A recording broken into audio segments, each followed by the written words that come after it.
All right, everybody, welcome back live at Drew's house, another edition. Hope you were all doing well out there. Happy New Year. First show since the New Year. So all excited about that. This is my little Christmas gift here from my parents. They thought they got a good little kick out of me having to do these shows out of my kitchen for a while. So they got me a nice little on-air sign that I think lights up. Maybe I can figure that out by the time the show's over. But my guest is already here and ready to go, so let's bring him in. He is a man you probably know well, Joe Curtatone. Former mayor of Somerville. That's going to take some getting used to for me too, I think, Mayor. Yeah. Amongst other things for me, yeah. How are you? Happy New Year. Good morning. Has it sunk in yet? This is no longer your job to worry about Somerville? I think I'll always worry about Somerville. Maybe not worry, I always care about it because I'm a villain, as they say, V-I-L-L-E-N. Whether you lived here, whether you've driven through here, you're always a villain. I love the city. It's great, but I'm not worried about its future because I think it's under great new stewardship and the new mayor, Tatiana Valentine, City Council School Committee. But hey, you know, I grew up here. I've served 26 years in public office, 8 as an alderman, now called the city council, and 18 as mayor. So I have an emotional attachment. So it hasn't fully hit me. Some funny things, you know, I used to carrying 2 phones. I keep looking for my second phone, but I think I've lost it and I don't have it. And I woke up this morning after I drove my kid to school. I was like, where do I go today? So I'm back home as I've actually started my new job. So some adjustment, I'm sure it'll hit me as I go forward, but I'm in a good place. There you go. I ended the year on our show here with Mayor Donna Holliday of Newburyport, a good friend of the show. We were back in studio. I know you all realize we're back in the kitchen here. I think with the Omicron cases, we're just doing a little hybrid. We'll be a little mix and match of both as we go. But I was talking with Mayor Donna Holliday, and you guys had kind of a similar run, very long runs for mayors, which is kind of, let's face it, it's uncommon in these days. Did you just love the job that much? What do you attribute to that? You know, I did love the job. I'm sad I left, but if I was happy, it would have meant I stayed too long.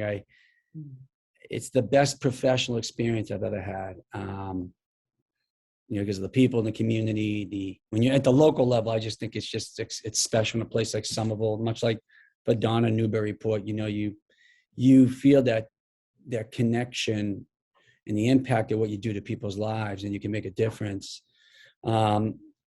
And that's why I loved it. It energized me. And I laugh about it, but it was true. I think I'm here 10 years longer than I promised my wife I would be. Yeah, I just love going to work every day, and I wanted to leave while I still loved it. So did you, I know whenever you leave these positions, whether you went longer in the first place or not, but it is a family decision, right? Yeah, I'm sure like Dawn and others have. My wife, I can't thank her enough. I love her. She's my wife and lifelong partner and friend, and always supported me. But my family's never said, don't do it again and whatever, you know, supported me. But I'm sure they're glad, they're proud. My boys are proud. We have 4 boys, and I know they're proud of their dad. And my wife said that, but you know, I want to think of them too. But my reason was strictly from a personal perspective. I had no agenda. You want to leave, I don't care what you're doing, especially these jobs. You leave before you want to leave. And, you know, I feel good. I can hold my head up high, put my head down at night, and that we've done the best for Somerville. It's a great place. It's moving forward, much like Mayor Holliday did for Newburyport. And at the end of the day, you know, you don't want to get to a point that you don't like a job, especially like this, because you're tired, or it's gotten to you at some point. Even things you love can wear on you, or it's taken away from you, the things that ground you, like your family. I've been fortunate to be a mayor in Somerville. Watch our boys grow up. We had 1 son when I became mayor on Inauguration Day, almost 18 years ago. Exactly, he was 6 months old, and now we've got 4. So I've added to the density of Somerville. My wife and I at that time. So, what about COVID? I see so many elected officials. Not blaming the pandemic for leaving by any means. A lot of them just said it certainly didn't help push one direction. But there's the dog. Good, your dog beat me. I thought we might have a dog. Yeah, sorry. I don't know if she's happy to have me back. Yeah, we're a dog friendly show here. Don't worry. Okay. But did the pandemic at all? Were you like, man, this is it. This did take a toll. You had to make a lot of tough decisions there in Somerville. The pandemic, I mean, certainly wore on me personally and professionally. I mean, you know, as mayors and Donna, we've led, myself and Kim Driscoll from Salem, we led statewide coalitions, and we get those calls every day. Those calls were like, here's who died today. 100 people have died in Somerville since the beginning of the pandemic.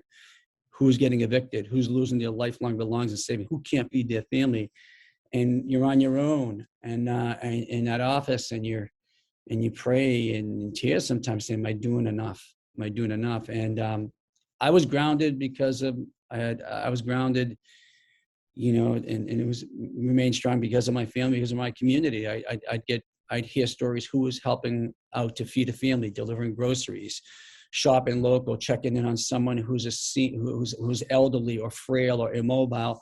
So yeah, the pandemic took a toll on all of us. Not the reason I'm leaving office, but for the pandemic, I probably would have announced sooner. When you get to the length of time myself and Donna have, you always ask yourself, do I still love doing it? You know what I mean? Am I going to love it? And I looked ahead when I made my decision early on of 2021. It was like, here's the year ahead. But here's how the pandemic factored in that decision. I have an election, which I'd win. But no matter what, you work hard, you go ask for a vote. People want to see that. That takes something out of you. These are all the things I want to get done. And here's what I need to do to make sure. And we had a good sense of what it takes, what we're going to be facing in the pandemic to get our communities out of it, keep everyone healthy, safe, and well alive, get our economy going. And at the end of it, I said, would I be standing up vertically, or would I become that miserable SOB who I never wanted to be in the job? And all that, I said, you know what? While I love it, I'm just going to give my notice and do what I got to do, put my focus on the pandemic. In that sense, pandemic was the primary cause. Because you have to be all in. You couldn't take any focus off it. But again, I was 18 years into it at the time too. I do feel like that's why I feel like Governor Baker might have taken that a little bit. I think that might be the reason why he's not running for re-election. Thoughts? Well, I'm sure it's weighing on him. I won't speak for him, but look, I respect the governor's decision. I'd submit he'd be a strong candidate to win the election. But every election, 4 years as governor, you see a third term. That's a wear and tear. I can't imagine what it's like to be governor of a place like Massachusetts, in the Commonwealth. It's hard to be mayor, but again, it's still the best job I ever had. Hard, but the best. Again, we're joined today by Joe Curtatone, looking back on an amazing run as Somerville Mayor. You're going to miss, I think, and you probably already know this, but I know you're going to miss the people that work for you. Oh, yeah. It's a tough one.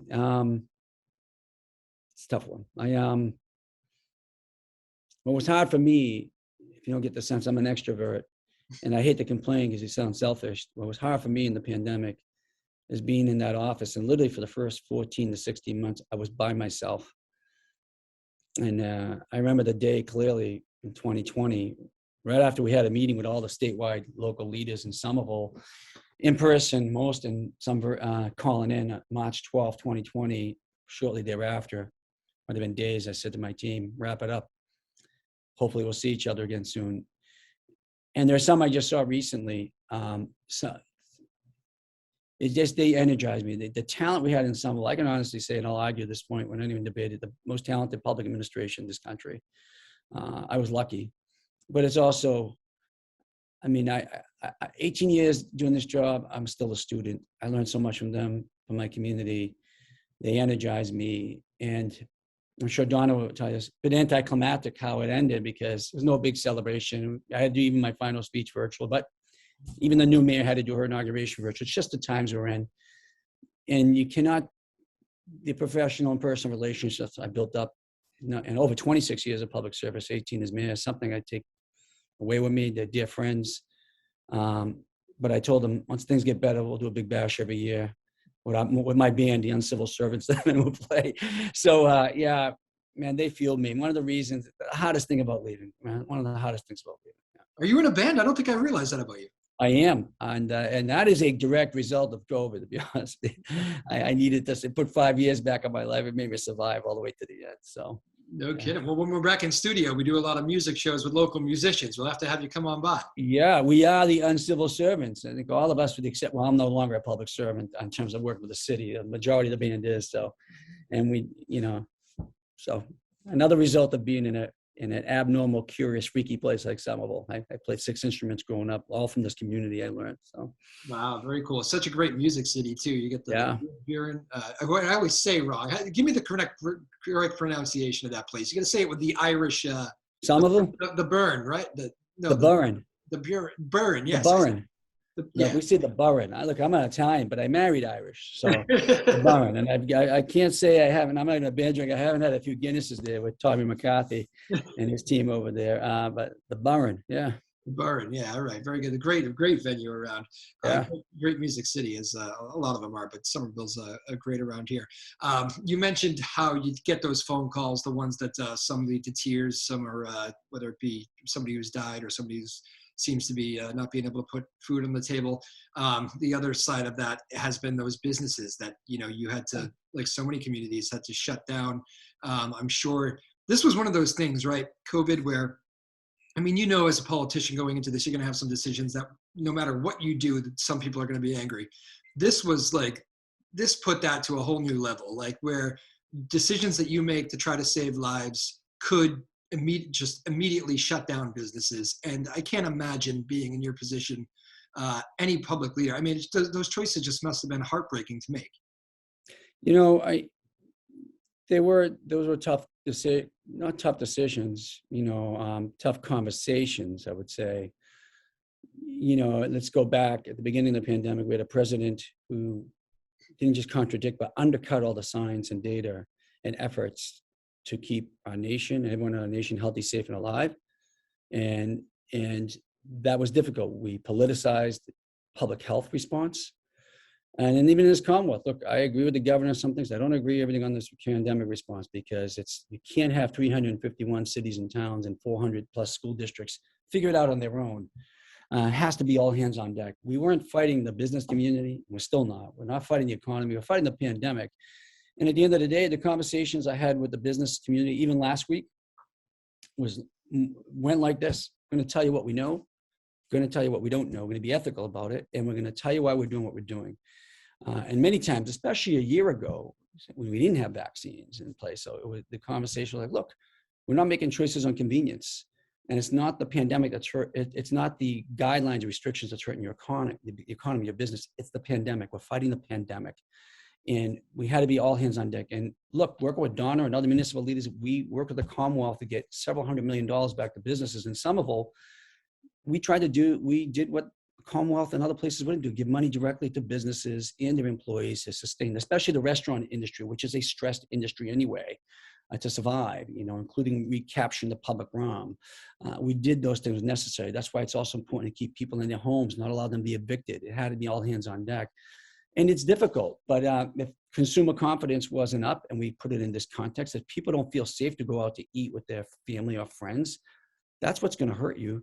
But we had to listen. And at times, many times as a public official, this is all about leadership. Leadership is about listening, having empathy, accepting that anger, or disagreement, or frustration, but nothing can be done with grace, and surviving it. We had to do a lot of that, because the worst thing we can do, we're never going to lie, and we're not making decisions based on convenience. But everybody, I could tell the overwhelming majority of people in Somerville and the businesses was all hands on deck to keep everyone healthy, safe, and alive. So I'm proud of that, but I can't say those weren't heated, difficult, tense conversations. But that's what we're here for. We have to have that discussion. Again, Joe Curtatone joining us, former mayor of Somerville. It's January 4th, so you've been out of your position for very few hours here. This is actually the first day that a lot of people would be going back to work, so it's probably really starting to hit you right now. Yeah. I do wonder, you haven't had too much time to reflect, but I bet it is easier to kind of not be mayor anymore and look back and say, you know what, maybe did we screw anything up? Is it easier to kind of go back, pandemic or whatever, and kind of look at that and go, you know what, maybe we should have done something differently? Because nobody's going to go, 100% here in this pandemic. It's just something we've never seen before. I'd submit, I hope everyone Monday morning quarterback all of us. I think we need to learn from it. Where do we feel as a society, as a nation, as a Commonwealth, as a city? I mean, I think there's so much we've learned and so much we need to learn. Those are important questions to have. I do this. People have asked me about being mayor. Is there any regrets you have?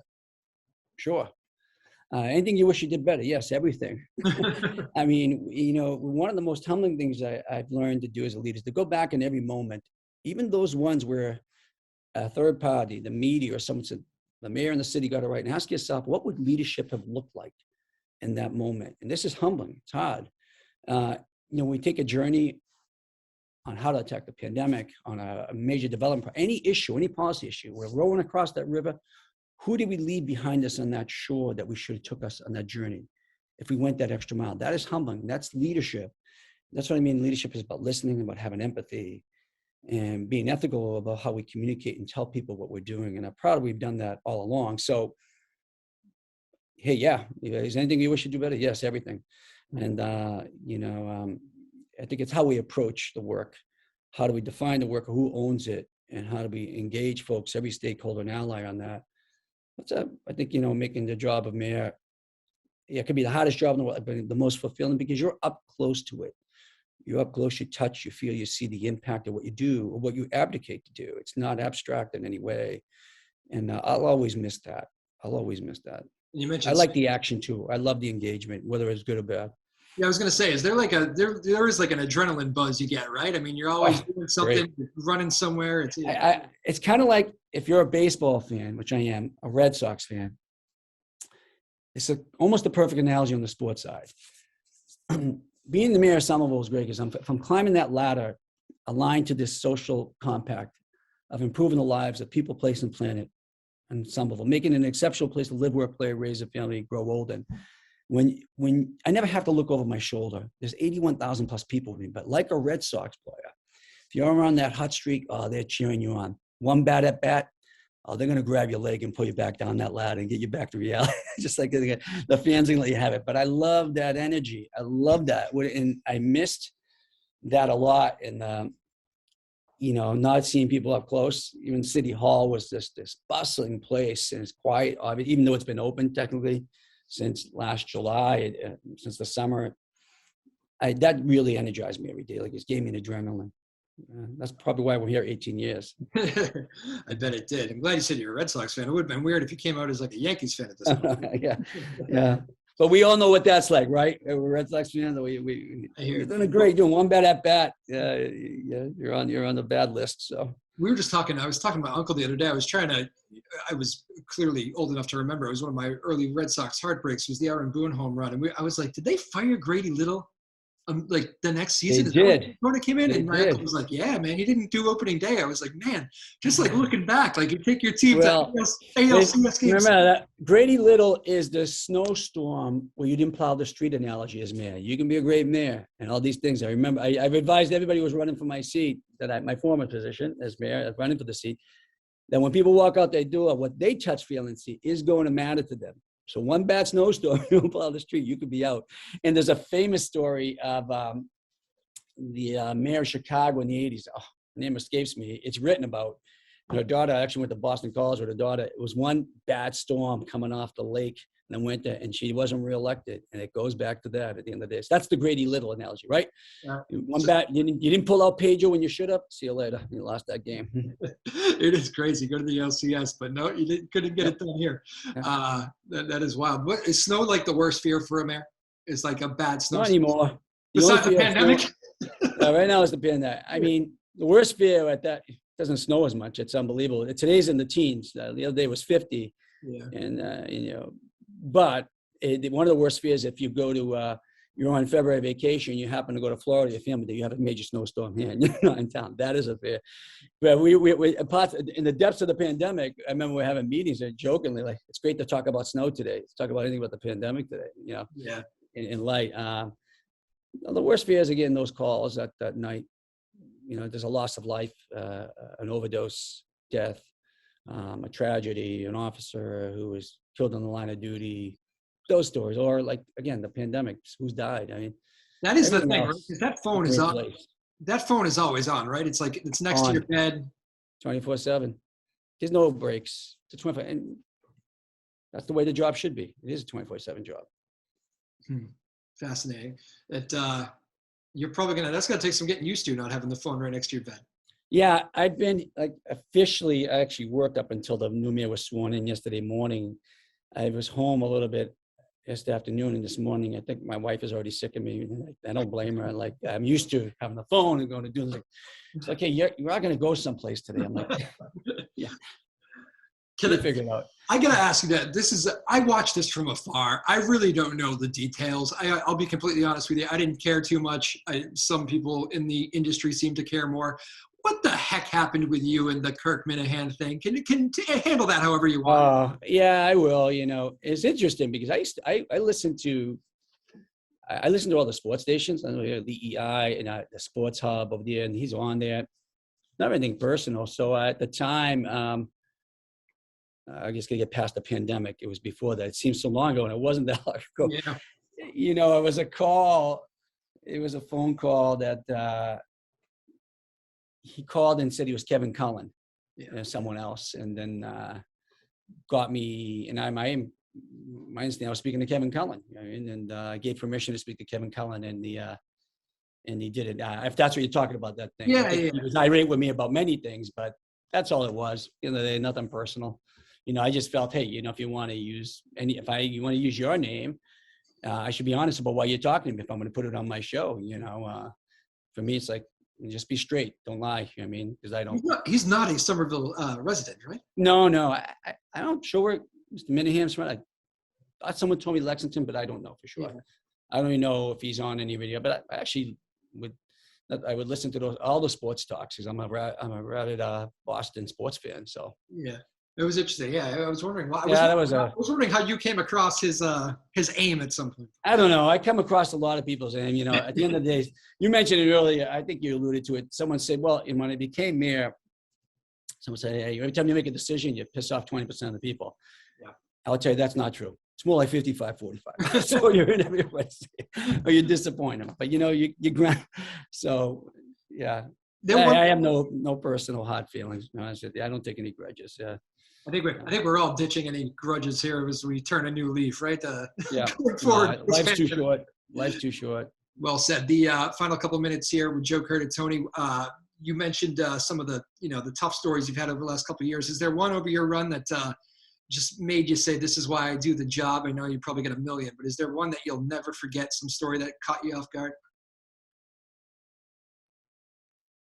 I'm not sure. You know what? It's hard. I have to reflect. You hit this nail on the head. I'm finally having some time to take a deep breath and say, remember this, remember that story. I don't know. It's hard for me. I don't know if I can answer that right now. I'm sure there will be. I know there are a few. Could probably do a whole show on it. I remember, listen, they'll stick out the proud times as a community, whether it's, standing with a community to fight for the Green Line. It's the sad times, having to come together to mourn an officer who lost his life, like Louis Remigio. I remember that. It's these tragic times, but being inspired by what people do throughout the pandemic to help one another. It's the fun and wild times, all the great arts events, and some from Fluff to Art Beat to Honk to Porch Fest. I guess all those things combined, that's why I do the job. It's all. If you do it because I say you have to ground yourself. You survive leadership. I grounded myself to my community. I'm a kid from Prospect Hill. I'm a student. I'm the student of these neighborhoods. If you know anything about me, my first language is Italian. I'm the son of a Italian, working class Italian immigrants, and I love the job because I love the city. To be honest, I was lucky. Man, kid from Prospect Hill. I went to all the schools and public schools. I got to be mayor of Somerville, watch my boys grow up here. Are you kidding me? To be mayor that long, you have to love the job, and you have to have a lot of respect along the way. So that kind of goes without saying when you do a run like that. Yeah, I don't know if I would do it again 18 years, because in 18 years, the job's probably changed 18 times. And again, my advice I gave to the new mayor, Mayor Ballantyne, she's great. And to anyone else, look, no one knows these jobs. What we're doing, we go in there. And we go back to the staff. We hired people who I think, that embody the characteristics I'd submit I have, which in my community has. It's a passion for curiosity, a willingness to be abnormal and being probative, but aligning ourselves to those community values. And if you can do that, do this job for a while, but do it while you love it, leave while you love it. So.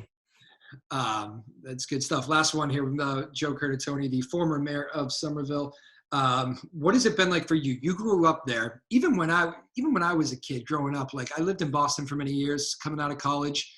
Even then, like Somerville was like I never thought to like move to Somerville. It wasn't like the cool place to move to. Yeah.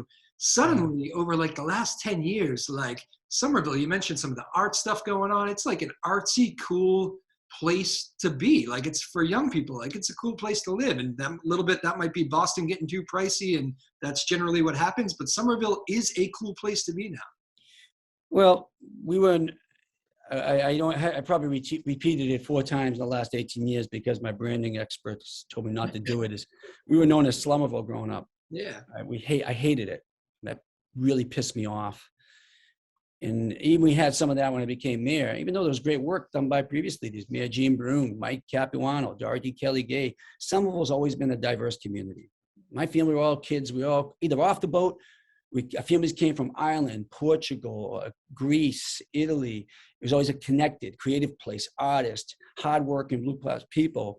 We just never set out a plan for the future. When I became mayor, I said, look, you don't like that reputation, we'll own it. Craft a narrative. It's not going to be BS. We're going to craft a path forward, and we did it in an overall plan called Summer Vision. It's not about bricks and mortar, it's about who we want to be and the values we want to achieve around mobility, housing, the arts, our creativity, embracing our diversity, our geographical strength, closer to downtown Boston than most of Boston, in between the power triangle, Harvard, Tufts, and MIT, and lay it out. And again, I climbed that. That was the ladder we put up as a community. We climbed it together, and yeah, it didn't happen by accident. We've all done it together. It wasn't Joe Curtatone. Any success we have is the product of many hands, countless activists, advocates, stakeholders, policymakers, business members of the business community. And that doesn't mean we don't have challenges. We all do. There's still an opioid crisis. There's a pandemic, obviously. There's a housing emergency. There are those who are left behind by the system. And but I know this community, we're going to take it head on. So they're well positioned, and when the best financial strength, we're leading by value. It's still a community that is connected, that is creative, that is diverse, curious, abnormal, maybe a little bit freaky, and I like it that way.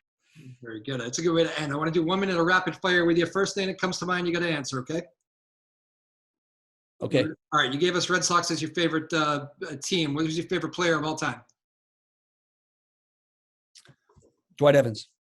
Very nice. Lives once got to shag some balls from Dwight Evans here. He's preparing for a old timers game down at Danvers High School. That was a good memory for me. Also, you'll appreciate this. Rest in peace, Jim Corsi, who passed away today. Very sad. He was in Somerville at one of our little league openings a few years back. Threw out the first pitch. Good guy. Really, I've never heard. Sad story. I read that. Good guy. Never heard a bad word about him. Favorite musician? Oh, Carlos Santana. Good choice. Favorite venue in the world? Sports, food, or could be anything. Yeah, it's like, garden, the old garden. The old garden. The old garden. All right. You and my dad say the same thing. Very good.